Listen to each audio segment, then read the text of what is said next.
স্বাগতম তোমাদের প্রিয় চ্যানেল অধ্যয়ন শুরু করার আগে বইটি খুলে রাখুন আর আমার সাথে পড়তে থাকুন। আমাদের এই ছোট্ট চ্যানেলটি সাবস্ক্রাইব করতে ভুলবেন না। চলুন শুরু করি। Gandhi arrives in India, the 9th of January 1915.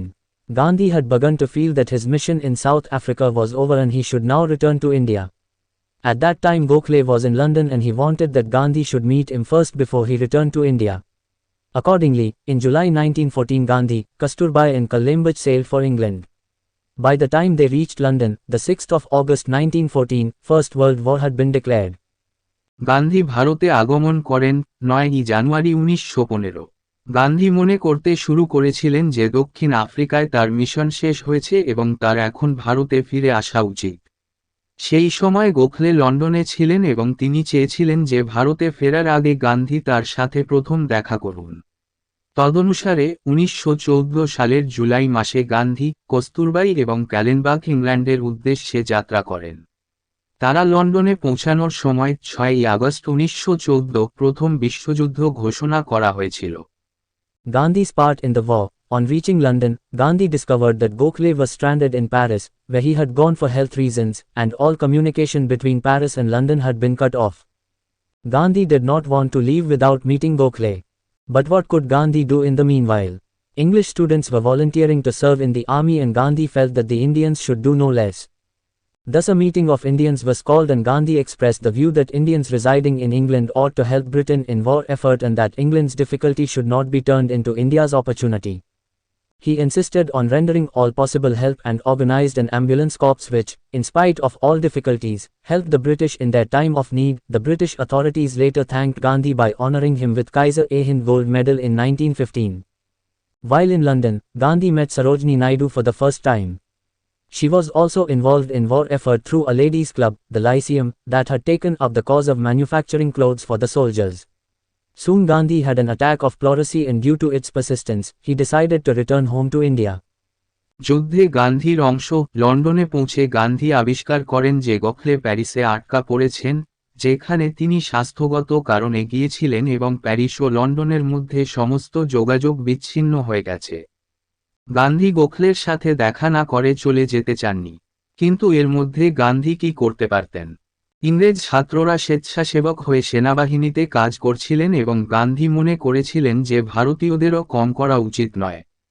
এইভাবে ভারতীয়দের একটি সভা ডাকা হয় এবং গান্ধী এই মতো প্রকাশ করেন যে ইংল্যান্ডে বসবাসকারী ভারতীয়দের যুদ্ধের প্রচেষ্টায় ব্রিটেনকে সাহায্য করা উচিত এবং ইংল্যান্ডের অসুবিধাকে ভারতের সুযোগে পরিণত করা উচিত নয়। তিনি সমস্ত সম্ভাব্য সাহায্য প্রদানের জন্য জোর দিয়েছিলেন এবং একটি অ্যাম্বুলেন্স কোর্পস সংগঠিত করেছিলেন যা সমস্ত অসুবিধা সত্ত্বেও ব্রিটিশদের তাদের প্রয়োজনের সময় সাহায্য করেছিল। ব্রিটিশ কর্তৃপক্ষ পরে গান্ধীকে 1915 সালে কায়সার-ই-হিন্দ স্বর্ণপদক দিয়ে সম্মানিত করে ধন্যবাদ জানায়। লন্ডনে থাকাকালীন গান্ধী সরোজিনী নাইডুর সাথে প্রথম দেখা করেন।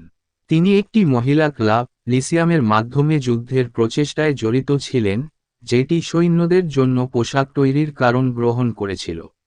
শীঘ্রই গান্ধীর প্লুরিসি রোগের আক্রমণ হয়েছিল এবং এর জেদের কারণে তিনি ভারতে ফিরে যাওয়ার সিদ্ধান্ত নেন। Little Satyagraha. On the 9th of January 1915, Gandhi finally reached Bombay, returning to India after an exile of 10 years, at the age of 46.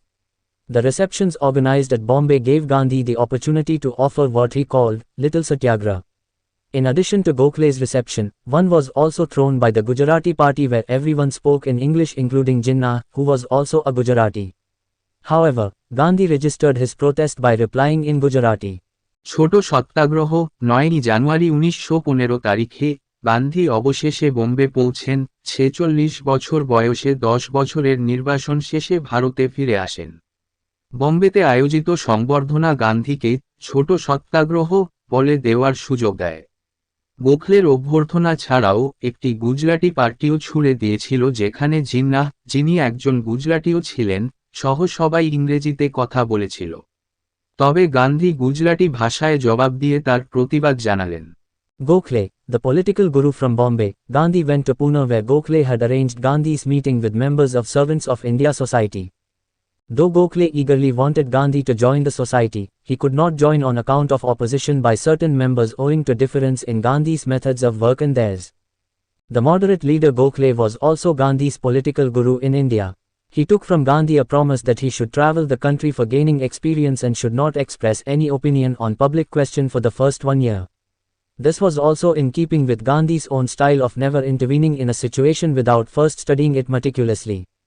Bombay থেকে রাজনৈতিক গুরু গোখলে, গান্ধী পুনাতে গিয়েছিলেন যেখানে গোখলে সার্ভেন্টস অফ ইন্ডিয়া সোসাইটির সদস্যদের সাথে গান্ধীর বৈঠকের ব্যবস্থা করেছিলেন।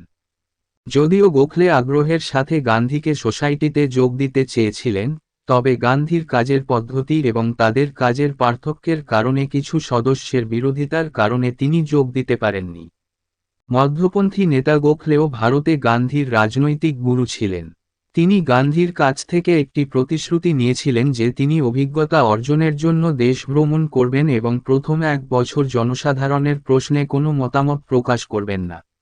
এটিও ছিল গান্ধীর নিজস্ব শৈলীর সাথে সামঞ্জস্যপূর্ণ যে কোন পরিস্থিতিতে হস্তক্ষেপ না করে প্রথমে এটিকে সতর্কতার সাথে অধ্যয়ন না করে।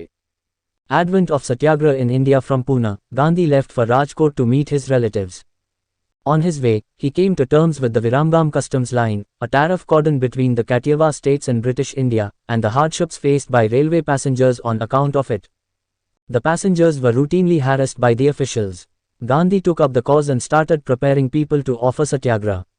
The CID informed the government regarding imminent Satyagraha and a meeting was called between Lord Chelmsford and Gandhi, after which the cordon was removed. Gandhi regarded this event as one that marked the advent of Satyagraha in India. ভারতে সত্যাগ্রহের আবির্ভাব পুনা থেকে, গান্ধী তার আত্মীয়দের সাথে দেখা করতে রাজকোট চলে যান।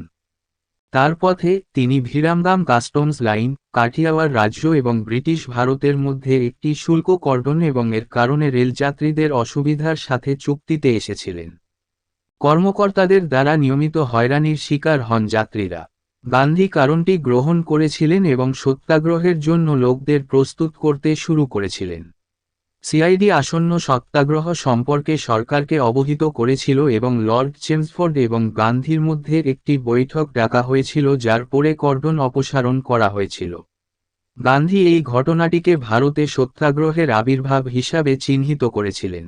Visit to Shantiniketan. From Rajkot, Gandhi proceeded to Shantiniketan where the Phoenix family, that had followed him from South Africa, was currently lodged. It had hardly been a week when Gandhi received a telegram concerning Gokhale's death. Immersed in grief, he left for Pune the same day and upon reaching, attended the Shraddha ceremonies there. Santiniketan পরিদর্শন। রাজকোট থেকে, গান্ধী শান্তিনিকেতনে চলে যান যেখানে Phoenix পরিবার, যেটি তাকে দক্ষিণ আফ্রিকা থেকে অনুসরণ করেছিল, বর্তমানে রাখা হয়েছিল। গোখলের মৃত্যুর বিষয়ে গান্ধী যখন একটি টেলিগ্রাম পেয়েছিলেন তখন খুব কমই 1 সপ্তাহ হয়েছে। শোকে নিমজ্জিত তিনি একই দিনে পুনার উদ্দেশ্যে রওনা হন এবং পৌঁছে সেখানে শ্রাদ্ধ অনুষ্ঠানে যোগ দেন। Kumbh Mela. Next, Gandhi left for Rangoon to meet a friend, Dr. P. J. Mehta. This year, 1915, was the year of the Kumbh Mela, the fair which is held at Haridwar every 12 years. Gokhale's society was volunteering there and Phoenix Party was also invited to assist them. Thus, on his return, Gandhi joined the band at Haridwar, where masses flocked to him for his darshan. কুম্ভ মেলা পরবর্তী, গান্ধী রেঙ্গুনে রওনা হন বন্ধু doctor PJ মেহতার সাথে দেখা করতে। এই বছর 1915 কুম্ভ মেলার বছর ছিল, মেলা যা প্রতি 12 বছর পর হরিদ্বারে অনুষ্ঠিত হয়। গোখলের সোসাইটি সেখানে স্বেচ্ছাসেবক হিসেবে কাজ করছিল এবং ফিনিক্স পার্টিকেও তাদের সাহায্য করার জন্য আমন্ত্রণ জানানো হয়েছিল। এইভাবে তার প্রত্যাবর্তনে গান্ধী হরিদ্বারে ব্যান্ডে যোগদান করেন, যেখানে তার দর্শনের জন্য জনসাধারণ তার কাছে ভিড় জমায়। Founding the ashram on the 25th of May 1915, with the objective of settling down in Gujarat with his Phoenix family, Gandhi set up his India ashram at Kochrab bungalow of barrister Jivanlal Desai in Ahmedabad and named it as Satyagraha Ashram. It was later shifted to a place on the banks of river Sabarmati and came to be known as the Sabarmati Ashram, June 1917. Gandhi chose to settle down in Ahmedabad on account of many reasons. Being a Gujarati himself, he felt that he was best fitted to serve the country by serving Gujarat. Ahmedabad, being an ancient center of handloom weaving, was also a favorable choice for revival of hand-spinning cottage industry. Being the capital of Gujarat, Gandhi also hoped that monetary help from wealthy citizens would be more readily available there. Gandhi lived in his ashram for nearly 12 years with his friends and followers, learning and practicing the ideas of truth and non-violence. The doors of the ashram were open to people from all sections of society, including the untouchables, Harijan. আশ্রম প্রতিষ্ঠা 1915 সালের 25শে মে তার Phoenix পরিবারের সাথে গুজরাটে বসতি স্থাপনের লক্ষ্যে Gandhi আহমেদাবাদে barrister Jivanlal দেশাইয়ের Kochrab বাংলোতে তার ভারত আশ্রম স্থাপন করেন এবং এর নাম দেন সত্যাগ্রহ আশ্রম। এটি পরে সবরমতী নদীর তীরে একটি জায়গায় স্থানান্তরিত হয় এবং এটি সবরমতী আশ্রম নামে পরিচিত হয় জুন 1917। অনেক কারণে গান্ধী আহমেদাবাদে বসতি স্থাপনের সিদ্ধান্ত নেন। নিজে গুজরাটি হওয়ার কারণে তিনি অনুভব করেছিলেন যে তিনি গুজরাটের সেবা করে দেশের সেবা করার জন্য সবচেয়ে উপযুক্ত। আহমেদাবাদ হস্তচালিত তাঁতবয়নের একটি প্রাচীন কেন্দ্র হওয়ায় হস্তচালিত কুটির শিল্পের পুনরুজ্জীবনের জন্য একটি অনুকূল পছন্দ ছিল। গুজরাটের রাজধানী হওয়ায় গান্ধীও আশা করেছিলেন যে ধনী নাগরিকদের কাছ থেকে আর্থিক সাহায্য সেখানে আরও সহজে পাওয়া যাবে। গান্ধী তার আশ্রমে প্রায় 12 বছর তার বন্ধু এবং অনুসারীদের সাথে বাস করেছিলেন, সত্য এবং অহিংসার ধারণাগুলি শিখেছিলেন এবং অনুশীলন করেছিলেন। আশ্রমের দরজা অস্পৃশ্য, হরিজন সহ সমাজের সকল শ্রেণীর মানুষের জন্য উন্মুক্ত ছিল। Abolition of indentured immigration, 1917. Although the 3-pound tax in respect of indentured immigrants to Natal had been abolished in 1914, indentured immigration from India still needed treatment. In March 1916, Pandit Madan Mohan Malaviya moved a resolution in the Imperial Legislative Council for the abolition of the indenture system. Lord Hardinge responded by promising the abolition, in due course of time. However, Gandhi felt that Indians had tolerated the system long enough and it ought to be abolished immediately. When in February 1917, Pandit Malaviya asked for leave to introduce a bill for the immediate abolition of the system, Lord Chelmsford refused permission. Gandhi now decided to tour the country for an all-India Satyagraha agitation. In a meeting in Bombay, the 31st of July was decided as the latest date by which the abolition should be announced. Gandhi visited Karachi, Calcutta and various other places where he was continually followed by CID men. Feeling the pressure, the government soon announced the abolition of indentured immigration from India. Thus, an agitation that Gandhi had first launched in 1894 against the system of semi-slavery ended successfully. After Viramgam customs issue, this was the second instance when success came merely through preparedness of Satyagraha. Satyagraha was actually offered for the first time during Champaran struggle. ইন্ডেন্টার্ড ইমিগ্রেশনের বিলুপ্তি 1917। যদিও 1914 সালে নাটালে চুক্তিবদ্ধ অভিবাসীদের ক্ষেত্রে 3 pound tax বিলুপ্ত করা হয়েছিল, ভারত থেকে চুক্তিবদ্ধ দেশত্যাগের এখনও চিকিৎসার প্রয়োজন ছিল। 1916 সালের মার্চ মাসে পণ্ডিত মদন মোহন মালভিয়া ইম্পেরিয়াল লেজিসলেটিভ কাউন্সিলে ইন্ডেন্চার প্রথার বিলোপের জন্য একটি প্রস্তাব উত্থাপন করেন। লর্ড হার্ডিঞ্জ যথাসময়ে বিলুপ্তির প্রতিশ্রুতি দিয়ে প্রতিক্রিয়া জানিয়েছিলেন। যাই হোক, গান্ধী মনে করেছিলেন যে ভারতীয়রা এই ব্যবস্থাকে অনেকদিন সহ্য করেছে এবং এটি অবিলম্বে বাতিল করা উচিত।